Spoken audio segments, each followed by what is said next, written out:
दोस्तों रमजान का महीना चल रहा है। पूरे देश भर में मुस्लिम समुदाय रमजान का पालन कर रहा है। साथ ही रमजान में जितने भी रोजे रखे जाते हैं दोस्तों, शाम को जिस वक्त एक तरीके से कहा जाए तो जब अपना रोजा खोलते हैं मुस्लिम समुदाय के लोग, तो उस समय उसको इफ्तार कहा जाता है, इफ्तारी कहा जाता है। इफ्तार की पार्टी का आयोजन जो है वो बिहार में जगह जगह किया जा रहा है। अब इसी बीच तेजस्वी यादव ने एक बड़ा दांव खेल दिया, जिससे भारतीय जनता पार्टी ना सिर्फ जाल में फंसी दोस्तों, बल्कि ऐसा कुछ कह दिया जिसकी वजह से अब भाजपा को ही घेरा जा रहा है, नीतीश कुमार को भी घेरा जा रहा है। पूरा मामला क्या है बताऊंगी इस वीडियो में आपको, आखिर तक इस वीडियो को जरूर देखिएगा। नमस्कार, मेरा नाम है जयंती झा और आप देख रहे हैं न्यूज सर्कल। दोस्तों आरजेडी के नेता और बिहार में नेता प्रतिपक्ष की भूमिका निभाने वाले तेजस्वी यादव ने पहले मंदिर में माथा टेका और उसके बाद इफ्तार पार्टी में पहुंचे। भारतीय जनता पार्टी का कहना है कि तेजस्वी यादव ने जो टीका लगाया था वो टीका मिटाकर उन्होंने टोपी पहन ली। क्यों? क्योंकि वो तुष्टीकरण की राजनीति करना चाहते हैं। लेकिन आरजेडी ने इस पर पलटवार किया है और पलटवार करते हुए नीतीश कुमार के जरिए बीजेपी को घेरने का काम किया है। पूरा मामला क्या है बता देते हैं आपको। आपकी स्क्रीन पर इस समय वो खबर मैं आपको दिखा रही हूँ दोस्तों। जो खबर कहते हैं कि बिहार में इफ्तार पार्टी पर सियासत गरमा गई है। बीजेपी ने आरजेडी पर निशाना साधा है और तुष्टीकरण का आरोप जो है वो लगाया है। बीजेपी प्रवक्ता नीरज कुमार ने ये कहा है कि इंडी गठबंधन के लोग तुष्टीकरण की राजनीति करते हैं, इसलिए इफ्तार पार्टी में शामिल होते हैं। कांग्रेस के नेता पाकिस्तान के उच्चायुक्त की इफ्तार पार्टी में भी शामिल होते हैं। आगे ये भी कहते हैं नीरज कुमार कि नीतीश कुमार तुष्टीकरण की सियासत नहीं करते। नीतीश कुमार शिवरात्रि में भी शामिल होते हैं, आगे रामनवमी में भी शामिल होंगे। विपक्ष वोट बैंक के लिए सब कुछ करता है, एनडीए सबके साथ और सबके विकास की बात करता है। यानी नीतीश कुमार पर जब वार किया गया कि नीतीश कुमार जब इफ्तार की पार्टी करते हैं तब आप उनके हाँ में हाँ मिलाते हैं, तब आपको उनसे दिक्कत नहीं होती। लेकिन अगर आरजेडी के नेता इफ्तार पार्टी में पहुंच जाएंगे तो उन पर तुष्टीकरण की राजनीति का आरोप लगा दिया जाता है। ये तू मैं का दौर जो है दोस्तों शुरू हो गया है।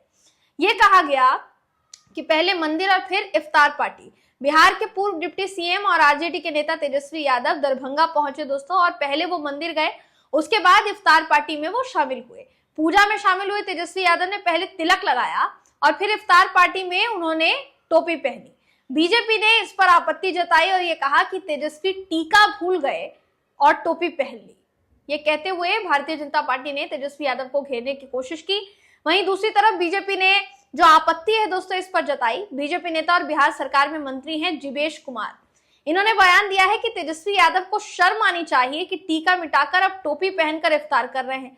पुजारी तिलक लगाते हैं तो मिटा देते हैं और फिर जालीदार टोपी पहन लेते हैं। हर धर्म का सम्मान होना चाहिए। जालीदार टोपी पहनकर वोट की रोटी सेकते हैं। बिहार की जनता ये सब देख रही है। बहुसंख्यक समाज चुनाव में तेजस्वी को जवाब देगा। अब ये भी तो कह सकते थे कि अल्पसंख्यक समुदाय जवाब देगा, लेकिन कह रहे हैं बहुसंख्यक समाज तेजस्वी को जवाब देगा। एक तरफ कह रहे हैं सभी धर्मों को समान मानना चाहिए, सभी धर्मों को समान आंकना चाहिए, दूसरी तरफ कह रहे हैं बहुसंख्यक समाज आपको जवाब देगा। ये विरोधाभास नहीं लगता दोस्तों? आपको चौंकाने वाला नहीं लगता भारतीय जनता पार्टी का बयान? अब आरजेडी ने इसी को लेकर घेरा किसको? भाजपा को। भाजपा को ये कहते हुए घेरा कि जब नीतीश कुमार इफ्तार पार्टी का आयोजन करते हैं तब बीजेपी के मुंह से चू तक नहीं निकलती। अगर हम इफ्तार पार्टी में पहुंच जाए तो दिक्कत हो जाती है। अब बताया ये भी जा रहा है दोस्तों कि ये तू मैं को दौर तब शुरू हो गया है जब आने वाली 23-24 तारीख को इफ्तार पार्टी का आयोजन किया जाएगा पूर्व मुख्यमंत्री लालू प्रसाद यादव भी द्वारा और वर्तमान मुख्यमंत्री नीतीश कुमार द्वारा, अलग अलग उनके सरकारी आवासों पर। खबर देखिए कहती है कि जेडीयू नेता अभिषेक झा ने यह कहा, हमारे नेता नीतीश कुमार सबको साथ लेकर चलते हैं। बीजेपी और जेडीयू दोनों अलग अलग पार्टियां हैं, हमारी विचारधारा अलग है। नीतीश कुमार की सरकार कब्रिस्तान की घेराबंदी करवाती है और मंदिर की भी घेराबंदी करवाती है। ये तो हालांकि जो बयान दे रहे हैं ये तो भारतीय जनता पार्टी के खिलाफ ही नजर आ रहा है दोस्तों। यहाँ तो इन्होंने अपनी विचारधारा को ही अलग बता दिया है। सबसे जरूरी बात यहाँ पर यह होती है दोस्तों कि कोई भी पार्टी बेशक अपनी विचारधारा लेकर चलती हो, लेकिन जब वो किसी पार्टी से हाथ मिलाती है, जब वो किसी पार्टी के साथ गठबंधन में आती है, तो उसके विचार भी मेल खाने चाहिए और उसकी जो बातें हैं, जो बयान है, वो भी मेल खाने चाहिए, तभी कोई किसी के साथ गठबंधन करता है ना। अगर नीतीश कुमार ये कहते हुए चलते आ रहे हैं कि बिहार की जनता ने हमें और बीजेपी को सरकार में चुना था, आरजेडी को नहीं चुना था, तो जाहिर तौर पर आपके विचार जो हैं वो बीजेपी के साथ मेल खाते होंगे, इसलिए तो आप गठबंधन में आए। फिर जेडीयू के नेता का ये कहना कि हमारी विचारधारा अलग है, बीजेपी अलग पार्टी है तो उसकी विचारधारा अलग है, ये कहां तक सही है? और क्या ये अपने ही सहयोगी दल भाजपा पर निशाना साधने जैसा नहीं हुआ? सोचिए दोस्तों इसके बारे में। ये खबर कहती है दोस्तों आगे कि आरजेडी ने इस पूरे मामले पर पलटवार किया है। आरजेडी के नेता हैं मृत्युंजय तिवारी, इन्होंने बयान दिया है जिसमें इन्होंने कहा कि बीजेपी वाले दोहरा मापदंड अपनाते हैं।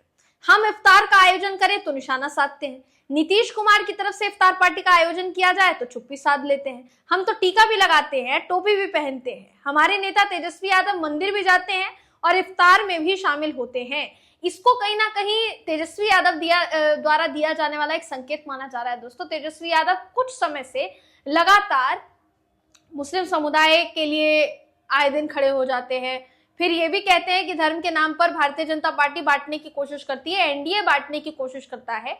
हम बांटने की कोशिश नहीं करते, हम सबको एक समान मानते हैं। बीते दिनों जब आपको याद होगा औरंगजेब वाले मामले पर, इनफैक्ट होली में जब रंग डालने वाला मामला सामने आया था, तो भारतीय जनता पार्टी के एक विधायक के बयान पर तेजस्वी यादव ने कह दिया था कि एक मुस्लिम की रक्षा करने के लिए 4-4 हिंदू बाहर आएंगे। इसीलिए हम तो गंगा जमनी तहजीब के साथ बिहार को लेकर जाना चाहते हैं। बिहार शुरू से गंगा जमनी तहजीब के लिए ही जाना गया है और इसको आप चाहकर भी नहीं मिटा पाएंगे। तेजस्वी यादव ने यह बयान दिया था। यह भी कहा था कि किसी के बाप का राज्य नहीं है।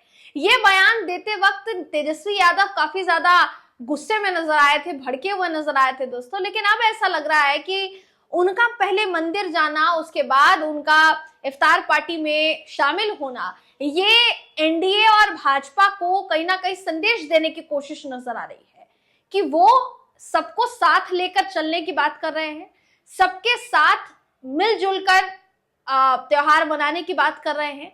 जबकि बीजेपी बांटने की कोशिश करती है, नीतीश कुमार बांटने की कोशिश करते हैं। ये संदेश देने की कोशिश कर रहे हैं शायद तेजस्वी यादव, जितना अंदाजा लगाया जा रहा है। अगर राजनीतिक पंडितों की मानेंगे तो ये चुनाव के लिए भी एक कोशिश हो सकती है दोस्तों, जो आने वाले समय में चुनाव आने वाला है उसके लिए भी एक कोशिश हो सकती है। लेकिन इसको समझने की जरूरत है कि जो जो बयान तेजस्वी की तरफ से दिया जा रहा है, उस बयान को जमीनी स्तर पर उतारते हुए तेजस्वी यादव फिलहाल के लिए नजर आ रहे हैं। देखिए, जैसा मैंने बताया 23 और 24 मार्च वो तारीखें होंगी जब आरजेडी सुप्रीमो लालू प्रसाद यादव और नीतीश कुमार, जदयू सुप्रीमो नीतीश कुमार जो कि बिहार के मुख्यमंत्री हैं, उनकी तरफ से इफ्तार पार्टी का आयोजन जो है वो किया जाएगा। हालांकि हर बार ऐसा होता था दोस्तों कि राबड़ी देवी के आवास पर ये इफ्तार पार्टी का आयोजन किया जाता था, मगर इस बार कुछ चेंजेस हैं प्लान में और बताया जा रहा है कि आरजेडी के सीनियर लीडर हैं और एमएलसी हैं अब्दुल बारी सिद्दीकी, इनके सरकारी आवास पर इफ्तार पार्टी का आयोजन होगा। देखिए, कई तस्वीरें दोस्तों सामने आ चुकी है जिसमें भाजपा को लेकर सवाल अक्सर उठते रहते हैं। एक तस्वीर आपकी स्क्रीन पर इस समय मैं आपको दिखा रही हूँ।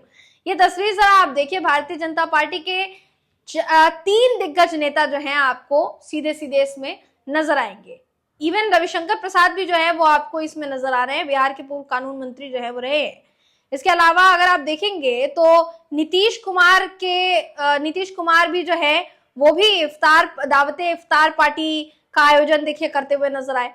और ये 2022 की तस्वीरें हैं जो फिलहाल के लिए मैं आपको दिखा रही हूँ। तो ऐसा नहीं है कि सिर्फ और सिर्फ टोपी तेजस्वी यादव ने ही पहनी है। बिहार में नीतीश कुमार तमाम धर्मों को साथ लेकर चलने की बात करते हैं, लेकिन जब जब इफ्तार पार्टी का आयोजन करते हैं भारतीय जनता पार्टी उस पर कुछ भी बोलने से बहुत ज्यादा बचती है, जिस तरीके से अभी बचती हुई नजर आ रही है। तो तेजस्वी यादव के रुख को आप सही मानते हैं या बीजेपी और नीतीश कुमार के रुख को आप सही मानते हैं? बिहार में जो हो रहा है फिलहाल चुनाव के मद्देनजर, उस पर आपकी राय क्या है दोस्तों? कमेंट करके हमें जरूर बताइएगा।